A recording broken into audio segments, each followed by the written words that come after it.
అసలు ఆడికి భోజనం వద్దు తర్వాత కాసేపు తర్వాత ఆడికి భోజనం పెట్టి చేశాడా అని అంటున్నాడా అని అంటాం కాసేపు తర్వాత కదండి.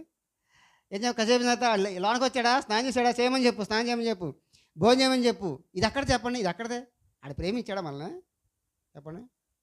ఆడు ప్రేమించాడా? First question no. మనమే ప్రేమించాం.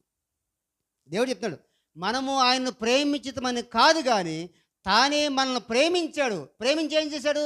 తన సొంత కుమారుని ఈ లోకానికి పంపించి మనకు బదులుగా సబ్స్టిట్యూషన్ అన్నమాట. మనకు బదులుగా ఆయన చెప్పండి ఏమి చెప్పండి బలైపోయాడు. ఇందులో ఏమని చెప్పండి? ఇందులో ప్రేమ ఉంది. ప్రేమ ఉంది కాబట్టే ఆయన సింహాసనాన్ని వదిలి కిందకి వచ్చాడు. పిల్లలు బాగా చిన్నపిల్లలు ఏం చేస్తారు చెప్పండి? బాగా ఏడుస్తూ ఉంటారు. మన పిల్లల్ని వేరే పిల్లలకి ఇచ్చాడు. చిన్నపిల్ల 2-3 సంవత్సరాలు ఎత్తుకుంటాం కదా. ఎత్తుకున్న తర్వాత ఏం చేస్తారంటే అవతలకు పాపం ముద్దుతో వాళ్ళు ఎత్తుకుంటారు చిన్నపిల్లలని. వాళ్ళు ఎత్తుకుని ఏం చేస్తారు? వాళ్ళ చిన్నపిల్లని ముద్దే, నేను కాదంట్లా, బాగా నాకు కూడా చిన్నపిల్లంటే ఇప్పటికి ఇష్టమే కదని వాళ్ళు ముద్దు పెట్టుకుంటూ ఉంటారు. అయిన తర్వాత కాసేపటికి వాళ్ళ నెంబర్ 1 2 వాళ్ళు వెళ్తారు కదండి. అంటే మైల్ చేస్తారు. మీకు అర్థమని చెప్తున్నాను క్లియర్గా.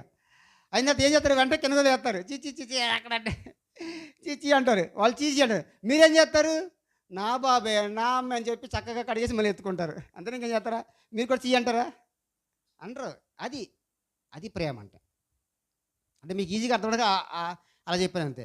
అంటే వాడు తప్పు చేసినా, వాడు మైలు చేసుకున్నా, వాడు ఎన్ని చేసుకున్నా ఆ కాసేపు ఏదో కోపం అంటే వాడు మంచి మార్గంలో రావాలని చెప్పి కోపపడ్డామే కానీ వాడు నిజంగా ఎదగడానికి, వాడు నిజంగా చదవడానికి, వాడు నిజంగా ప్రయోజకుడు కావడానికి మనం ఎంత శ్రమించామో అదంతా ప్రేమే. మనం ఎంత కష్టపడ్డామో అదంతా ప్రేమే. వారు తెలిసినా తెలియకుండా మనం ఏది చేసినా కూడా ఇదంతా ప్రేమే. ఇందులో ప్రేమ ఉంది అని గుర్తించినప్పుడే నిజమైన ప్రేమ ఏంటో మనము గుర్తించగలం. దేవుడు మనం ఏం చేయాలి? మనం ప్రేమించాలి. అసలు ఫస్ట్ మనం ఎవరో తెలియదు, మనం ఏంటో తెలియదు కదండి. మన ప్రభు ఏంటో మనకు తెలియదు, దేవుడు ఏంటో తెలియదు కదండి. మనం అనుజలేము. అయినా దేవుడు మనల్ని ప్రేమించి ఏం చేశాడు? మన నిమిత్తము ఆయన కల్వరి శిలువలో మరణించాడు. ఇది ప్రేమ కదన్నారు చెప్పండి. మన దేవుని ప్రజలు కాదు కదండి. దేవుని ప్రజలు కాకపోయినా ఏం చెప్పండి? ఆయన దేవుడు మనల్ని ప్రేమించి మన నిమిత్తం ఆయన కల్వరి శిలువలో మరణించాడు. ఇది ప్రేమ. ఇలాంటి ప్రేమ ఎవరి దగ్గర ఉందా? చూస్ చేసుకోండి, నో ప్రాబ్లం. వాక్యం సార్గా ఇలాంటి ప్రేమ ఎవరైనా మీరు వెతికితే 100% చూస్ చేసుకోవచ్చు, వివాహం చేసుకోవచ్చు. నేను కూడా అగ్రి చేస్తా.